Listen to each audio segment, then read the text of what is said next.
ওর প্রথম রাগাতে কেয়ামেতে আমি চোখের পালক খুলেছি, দেখি হঠাৎ করে একটা বিশাল লম্বা লাশ কালো মতো হাওয়ায় ভাসছে, আমার মুখ বরাবর তার পা, আর একদিক থেকে সূর্য উঠে রয়েছে। তো যাই হোক, তো আমি যখন মানে জিজ্ঞাসা করলাম, মানে খেয়াল করলাম, মানে তখন হকচকিয়ে গেছি, আমি থমকে গেছি। আমি তারপরে খেয়াল করে দেখার চেষ্টা করলাম এটা কে।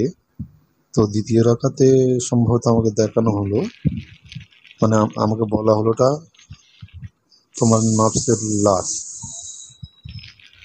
আচ্ছা, দ্বিতীয় রাকাতে সম্ভবত তৃতীয় রাকাতে হবে, ফরজ নামাজে। হ্যাঁ, দেখছি একটা হঠাৎ করে বিশাল বড় সিংহ বসে আছে।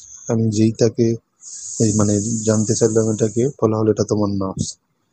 আচ্ছা, আমি সঙ্গে সঙ্গে তার উপরে মানে আক্রমণ করার চেষ্টা করলাম, যাকে তাকে মেরে ফেলা যায়। তো এই নিয়ত করতেই দেখি চারিদিক থেকে বড় বড় ঈগল পাখি এসে তাকে ঠোকরাতে শুরু করে দিয়েছে। আচ্ছা, তার কিছুক্ষণ পরে আবার খেয়াল করে দেখি যে ঈগলগুলো চিল না ঈগল, মানে কোন পাখি, ওরা কি শয়তান ছিল না ফেরেশতা ছিল। প্রশ্ন করাতে ইলহাম হলো ওগুলো ফেরেশতা ছিল। চারখানা সম্ভবত ছিল। তো তারপরেই কিছুক্ষণ পর মানে খেয়াল করলাম, চোখ বন্ধ করে যেই খেয়াল করেছি, এটা নামাজের ভিতরেই চলছে। দেখি একটা সাদা ঘোড়ায় বসে, সাদা পোশাক পরা লোক আমার পাশ দিয়ে ছুটে যাচ্ছে সিংহটাকে মারতে। আমি প্রশ্ন করলাম কি এটা ফেরেশতা? প্রথম বললো হ্যাঁ, ওটা নামাজের মধ্যে। তারপর ফরজ নামাজ শেষে আমি জিজ্ঞাসা করলাম ওটা ফেরেশতা?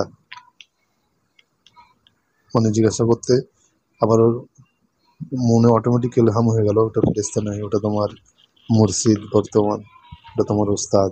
আলহামদুলিল্লাহ, আলহামদুলিল্লাহ, আলহামদুলিল্লাহ।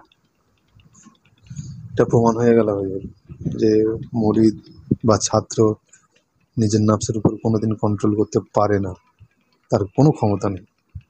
আমি নিজের বাস্তব অভিজ্ঞতা থেকে আমি এর আগেও বুঝেছি।